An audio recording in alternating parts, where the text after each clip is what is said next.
Hello, જય શ્રી કૃષ્ણ. કેમ છો બધા? મજામાં જશો? Welcome to a new mini vlog. આવી જાઓ બધા આવી જાઓ. પ્લીઝ સવારમાં ગિરિરાજ ચાલીસા ચાલુ થઈ ગઈ છે. ભગવાનનું નામ તો લેવું જોઈએ ને ભેગી એક્સરસાઇઝ પણ ચાલુ થાય છે. આપણે પણ કરવાની છે. બાજુમાં મેટ આપણી જ છે, પણ આપણે વિડીયો લઈ લઈ પછી કરશું. અને વરસાદનું વાતાવરણ સરસ મજાનું છે.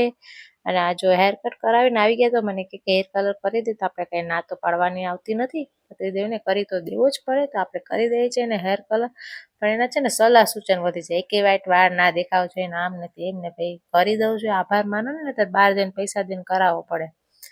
તો એ આપણે તો સાંભળતા સાંભળતા કરી દઈએ. ભાઈ એના જેવું કોણ થાય હવે. જો એને હેર કલર નખાઈ ગયો છે અને બેસી ગયા છે મજાના. ને આપણે અંશ માટે હવે બનાવવાનો છે ડ્રાયફ્રૂટ પાવડર. તો કાજુ બદામ, પિસ્તા, અખરોટ, સનફ્લાવર સીડ્સ, પમ્પકિન સીડ્સ, પછી અંજીર ને ખજૂર ને એવું બધું લીધું છે. તો આપણે ફૂલ લોક છે એમાં બધું આપેલું છે કે કેવી રીતે હું નાખ્યું છે બધું. તો જોઈ લેજો તમે એમાં. અને ભેગી સાકર પણ લીધી છે, અને એમાં નાખ્યા છે આપણે એલચીના દાણા નાખ્યા છે. અને હા, બીજું લીધું છે આપણે, અને મખાના પણ લીધા છે ભેગા, બતાવતા ભૂલી ગઈ હતી, તો જોઈ લો. અને જો પાવડર બની ગયો છે, બધું ભેગું કરીને ક્રશ કરવાનું. એક સેપરેટ વસ્તુ ના કરતા, તો થાશે નહીં ક્રશ. અને બહુ એકદમ હાવ ફાઇન પાવડર નહીં થાય, માપે માપે થશે.